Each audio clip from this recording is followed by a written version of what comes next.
खरंच आपले पूर्वज एक प्रकारचे वैज्ञानिकच आहे, कारण तर हा शोध त्यांनी लावलेला आहे. मातीचं घर आहे ते एक प्रकार, हे मातीचं घर उन्हाळ्यामध्ये एक थंड स्वरूपाचं वातावरण निर्माण करून देते आपल्याला.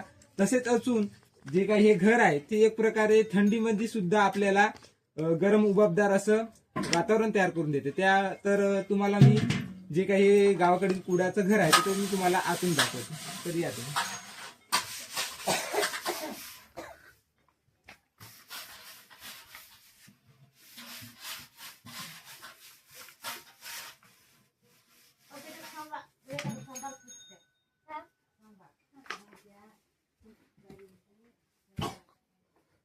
तर हे घर लाकडापासून आणि एक प्रकारे मातीनं याला लिपून असं बांधलेले हे घर आहे.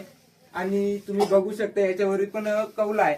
या कौलामुळे पण सुद्धा एक प्रकारे मस्त थंड वातावरण या तिथं आपल्याला असं निर्माण होते. गावाकडे पैशाची श्रीमंती नसली तरी आरोग्याची श्रीमंती आहे आणि हेच खरं जगणं समाधानी आहे.